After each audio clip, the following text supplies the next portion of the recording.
Welcome back. The second half. We've been gone for a couple of weeks, and You've been obviously gone. Scott blames me for all of that, which I'm used to it by now. But we are back, and look, we went out kind of with a bang with Chris Yes. Smith the last time, and Yes. I think our audience is going to be. They're going to be happy with what we Surprised have and for them happy. in store for them today. So go Yes. ahead, Scott. Let everyone know what's happening today. Yeah, today's guest is one of the most fierce competitors at both ends of the court in his time at UConn. He dominated at the defensive end. He was in 1989. He led the country in steals until he had 138, and it's still a record in the NCAA record and the UConn record and the freshman record. He averaged 12 points, 6 rebounds, 3 assists, and almost 4 steals a game. And people don't understand how impactful he was in his 1 year at UConn. It wasn't just in the state of Connecticut, but it was globally. And we'll always remember him. The fans will always remember him. And we're going to welcome Nadav Henefeld to our studio. Hey, Nadav, thanks for coming. It's great to see you again, my man. Great to see you. Yes, guys. Great to be here. Thank you. Dove, there's so many questions we want to ask you. There's so many things people want to know about you. How did you find UConn? How was? Great question. Yeah. I mean, before basketball was so global, where were you spotted? How did UConn see you? How did Coach Calhoun get to know you and recruit you to come to UConn? It's really hard to believe my way to how did I get to UConn and how was my way there. You know, when you think about today, in every second you can be all over the world. But back then, there was no internet even, Yeah. you know. So, and I just wanted to play college basketball. That's what I knew. So there was a friend of mine that I knew who lived in Boston back there, and he was a big fan of college basketball and basketball in general. And I asked him, he said, I want to go and play college basketball. What do you say?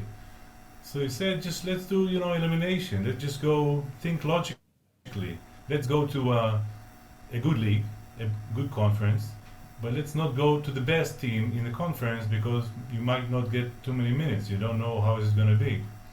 So I got to choose the Big East, and there was back then there was an American coach here in Israel who saw me, and when he heard about the fact that I want to go and play college basketball, he tried to bring me to St. John's and Luca and Seca at the time. So they just sent me a ticket to go there, and when I got there, I didn't like the overall college atmosphere, some you can say, because it wasn't really a college atmosphere. It was off-campus apartments, and it was totally in a place which I couldn't really find that it's gonna be fit for me. So I said, let's go and look for another place, and Connecticut was the closest one. So I got to Connecticut, and I saw the place, and I said, listen, if I have to decide between these two, no question, I want to go to UConn. And then I got a connection with Coach. He asked about me, checked about me, and he was willing to accept me, to give me a scholarship and go there. And I just packed a backpack. That's awesome. And got on the plane and flew to UConn. Didn't know much more than that, So you never saw it before you got on campus? I think I saw campus for I just drove there, Yeah. when I went to St. John's, just before I went home. I just saw the place, that's it. I didn't really see much. I didn't see back then it was still the field house. It wasn't the Gamble Pavilion as it is today. Not that even if I saw it, I don't think I was too excited from it. But there wasn't really, I didn't really make too much of a background check and stuff like this. I just wanted to play basketball, wanted to go to a team in a good conference, and that's it. That's how I got there. I didn't really think too much and made too like a research before I got there. Yeah. How different, Dove, was it from the surroundings and what you grew up with in terms of the geography? I know coming from Seattle, it was very, very different. Now kids come from all over the place, and you have some suburbs that may remind you of stores, but how different was that landscape from what you grew up around? it was totally different. I think just to get to the U.S. from Israel was me. Not that I haven't been there before. I have been there before as a young kid, but I just to live there is a totally different experience. And I knew that I'm coming to play basketball. I know I'm coming to school, but not much more than that. But the atmosphere, the professionalism, the facilities, the attitude of everybody around, and the atmosphere of sports. Sometimes you know when you say something that you can feel it in the air. So for me, when I think about UConn today, is I can really feel like the feeling that was in the air, the sports culture, the way that everybody treated was a totally different world for me. From just playing basketball to everything around it that you could get as an athlete, you got everything that you needed. The way of thinking of the sports, from training, from strength exercises, from anything. It was a very much more professional than I used to have before I got there. And the place itself also was it's kind of a country place. You know, it's not a very too occupied or a city rhythm. You know that it's more something that really surrounds you, and you're totally concentrated in school and basketball. Not much more than that. Not that I really feel that I have to experience anything else when I got there, because I said I'm going to take my time and first of all concentrate in the reason why I came to the States. But for me, it wasn't a shock, but it was very overwhelming. It was something that I was really appreciated the way everything around looked. Overwhelming is a great segue to our next break, because Jim Calhoun had been there 3 years before you got there, Dov. And the Jim Calhoun, I think, at that time was different than what we saw probably 10 years into that job he had there. But we're going to take a quick break. And when we come back, we want to ask you a little bit about that relationship. I want to know who spoke better English, Dov or Jim Calhoun at that time. But we're going to hold off on that until we come back after the break. So stay with us. The second half will be right back. Welcome back to the second half with our just a special guest, Nadav Henefeld. Our dream team. The original dream team member. The one and done. Yes. You know, yes. Now everyone's a one and done, but Dov may have done it first. He may have been the first. Especially international, he too. He definitely was the first at UConn. I know that. Yes. But he may have been one of the first in all of college basketball. Scott mentioned it in our first block, 138 steals in one season, which actually that's only been accomplished that or more twice since you've been gone, Dov. In 27 years, there have only been two other players who have more steals in one season than you. So pretty special when you think about it. And this year, the closest guy, the leading steal, the leader in steals in college basketball is about 3.1. Yeah. So it's pretty amazing to think about what he did back then. And almost 4 a game. Yeah, it's pretty special, 3.7 a game. But, Dov, I want to ask you, before we went to break, I mentioned, you know, Jim Calhoun being from Boston, he's got this just really strong accent, and it's something I struggled with coming from Seattle, Washington. Coming from Seattle, Washington, and Scott had to be my translator. So I wonder, when you got to Stores, and Jim Calhoun had only been there, this was his 4th year by the time you got there, what was that like? What was the relationship with Jim like? What was the encounter in terms of, you know, when you played well, when you didn't play well, practices? Just give us a little insight to what Jim Calhoun was like his 4th year into a Hall of Fame career at UConn. Okay, first of all, if you just think about the language, so if it was a little bit hard for you, just think how was it for me? Yeah. Yes. So for me, coming from Israel, obviously I'm speaking Hebrew. So at the beginning, it took me some time to exercise and to understand how to speak it. Why am I saying that? Because when someone spoke to me English, I heard it in English, and I translated to Hebrew. I thought in Hebrew what I want to say back, and then translate it to English. So just think about the process. How much time did it take Yes. in order that in the case that I understood what he wants to say. Now in coach, yes, it was hard for you. So just imagine it was very hard for me as well. Not just with him, also with the rest of the people because of the reason that I just said now, because of how I used to think and speak. Yeah.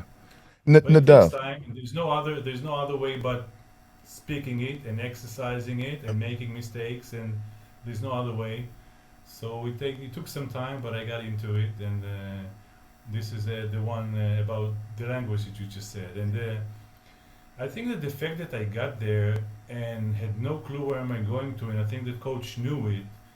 I think that he understood and knew how to handle it in a way that he didn't handle me exactly as everybody else who got to UConn, not by giving me something that didn't give others, but he knew that there is a player who has to adjust because with many other in many other fields more than just the game itself, and that's why he put me in a room with two of the trumpet players from the band or basketball band, and knew when to let down and he knew exactly when to press and when to let down with me.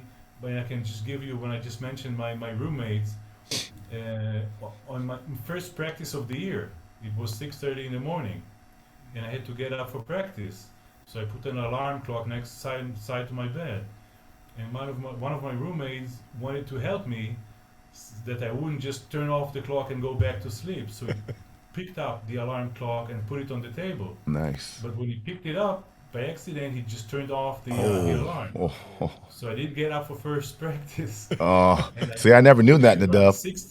6:30 in the morning, I get a phone call from the manager asking me if how about if I want to come to the first practice of the season. And I was totally shocked. And like in a few minutes, I got up and ran there. It was freezing cold, and I got into the court. Back then it was in the field house, in the middle of the track and field, around the track. I mean, in the middle of the track. Yeah. And it was surrounded with this curtain. I don't know if you remember, Scott. Oh yeah. And when I just pulled the curtain, tried to get in, he just looked at me. He's like, "Go back. Yeah. Get out of here." Start running around the running around the track." And that was my first practice of the season at UConn. And not just that, for after an hour and a half of me running in the track, he sent, I think it was Glenn he sent him to talk to me, and Glenn didn't.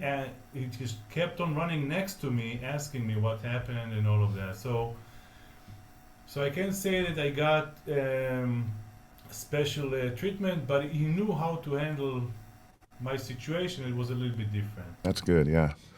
Dove, you came into school like a couple years older than all the other freshmen, and you were physically and mentally tougher, stronger than most guys on the team. When we watched you lift, we're like, wow, that's a strong man to be a freshman.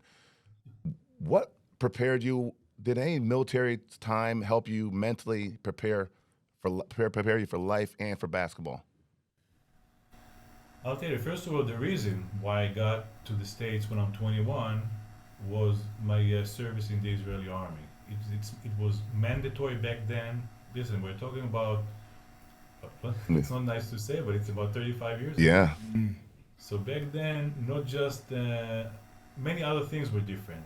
Today, the military comes and it helps more to some athletes who are professional, but I couldn't leave the country before I'm in the finishing my service in the army for 3 years. I didn't do much in the army because after all I was a professional, not a professional, but I played basketball, and they knew how. Also in the army, there is a way that they know how to let you to keep your practices and not just finish your career when you're 18 or 20. But I couldn't leave the country, and this is the reason why I got there when I'm 21. The service itself wasn't anything significant or anything that what you see on TV and what you imagine when you think about a soldier or a soldier in the Israeli army. I mean, I don't carry with me any top secrets, or I don't have Yeah. any special abilities, or that nobody else has, Yeah. or something like that.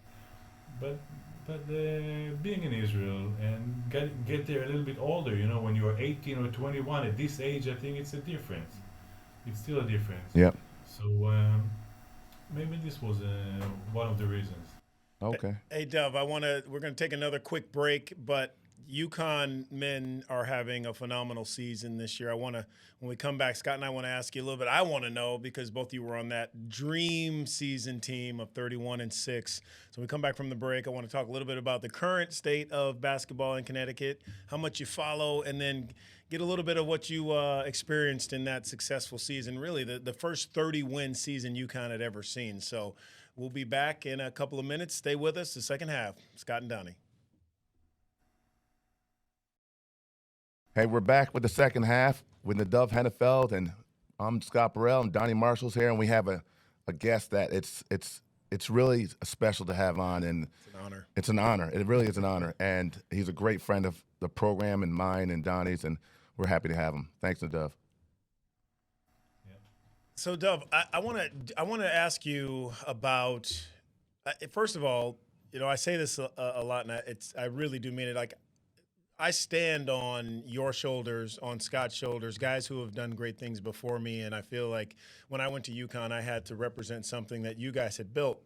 If people remember out there, you guys were 31-6. That was what they coined the dream season, because I think a lot of people didn't expect this farming agricultural school, in the middle of nowhere, to be as successful as they were. But with guys like you and Scott, I know you guys were freshmen together, and the first time I had ever seen you guys play was actually, it didn't even see you play, it was the pass from Scott to Tate George over Clemson. And my experience was there was a Mariners baseball player, because you remember Scott was drafted by the Mariners out of high school, and that was our baseball team growing up in Seattle. And that just hooked me. And then once I found out, I saw the winning shot, and then I did some homework and said, wow, this is a school all the way in Seattle, 3,000 miles away. You guys affected me. And I just want to know look, you were there a year, and we talk about now how these guys, they're at a school 1 year, they don't do much, they leave, they chase the money, whatever it might be, different circumstances. But that 1 year was, to me, the single most special season and most important season UConn has ever had, because of you, because of Scott, and the Chris Smith, Terreno Walker, Rod Sellers, those guys, just studs. But what was that season like for you in terms of, okay, you knew you were in a national spotlight. You had already said earlier you didn't want to go to the best school, but now you find yourself at the best basketball school in the East, and probably in the Big East at the time. But what was that experience like with Scott and your teammates, and that, having such a successful season? Listen, when I got there, like you said, UConn was lost in the Big East, but none of us knew what to expect and how is it going to be. So when it started to build and started winning more and more and more, I think, at least from my point of view, we didn't know exactly what's going on. We knew there's a big success. We knew there's like media coverage, and then as long as the season kept on going, we got more and more wins. But I was, especially me, I was so concentrated and so in the basketball itself, and maybe because of the language, I didn't go and picked up every paper and looked at it, or like we said before, there was no internet and no push messages every second and no other networks and stuff like this that you could get so much. But on the other hand, UConn, Connecticut is a team, is about the Israel size, okay, population and stuff, and there's about, I think there's about 20-something papers who cover the team, and there's only one team in the country. There was no any professional sports there. I think there was one time hockey back then. Or no hockey. Yep. The Hartford Whalers were there at one time. Yep. Yeah, for a short time, and that's it. So just imagine the coverage that you can get. And what made this 1 year so special, I think, is that how the players got as a group. I think that each one of the players there where is a you know, when I think about each individual, each one of them, I can see him as a friend of mine, Yeah. and is a great person. Mm. And whenever we meet, you know, you can just talk to Scott. When we met in Israel, when he came over for a trip, Yeah. when I saw him, it was an unbelievable experience. And I you know, back then, you know, we keep in touch and we talk. And what this is one of the parts what made this season so special. Plus the professional, like the coach and his demands and the way he wanted us to act and play hard, not just him, all the other coaches and the coaching staff together. And what the reason that everybody remembers this year, I think it was because it was the turnaround year from being a team that plays good sports and, you know, succeed more or less, Yeah. from being last to being first Yeah. in the Big East and going to the NCAA and winning the Big East tournament. And since then, a tradition started, like a dynasty of great teams that even won the championship more than once, and great players are coming.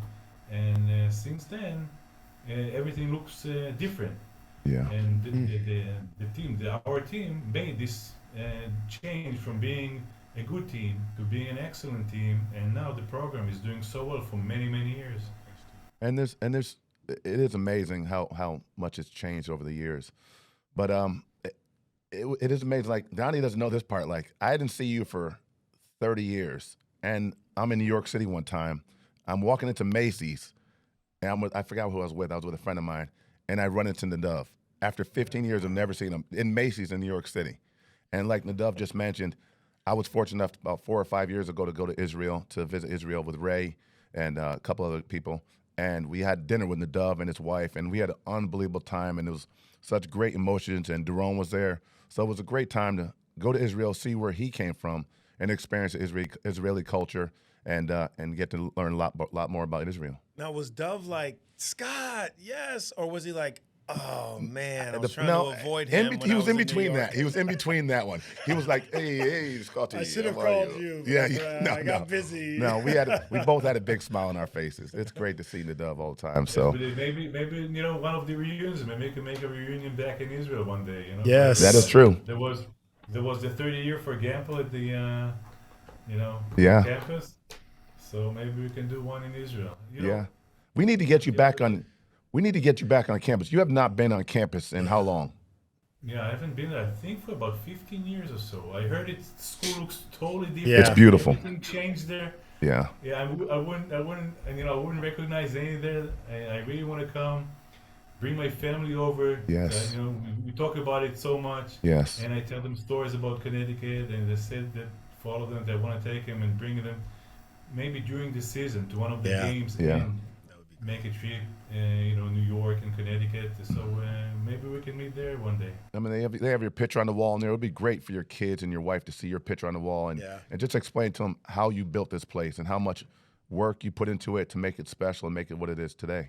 Well, Dove, listen, I want to quickly, and I'll let Scott close the show, because the last time I've seen him this excited is when I gave him 10 strokes on the golf course. So I haven't seen him more excited than this to be able to talk to you today. But I want to say, from the bottom of my heart, thank you so much. Even though you and I didn't play together, we didn't spend a lot of time together, you were one of the main reasons why I chose Connecticut and why I continue to support that school and remind them of guys like you who put us on the map, who are the foundation for all these national titles and all these success stories from our former players, you and Scott and that team in particular that year. Really special. So thank you from the bottom of my heart. You have no idea how you've changed and affected my life in such a positive way. And thanks for being here today. And Scott, I'll let you close the show. Nadav, you left a legacy at UConn. You left a friendship with all of us on the Dream Season team. And I keep in touch with you. You keep in touch with me. And I love our friendship. And I love you. I love everything you're doing. You keep up the good work. And hopefully we'll get you over here soon. And we'll have a little reunion and have smiles and some drinks and food together. I really hope to see you in person, either here or in the States sometime soon. And thanks for having me, and good luck. Thank you, Nadav. Thanks for your time, Thank you. Dove. Appreciate it. Thanks for Love you, joining brother. us.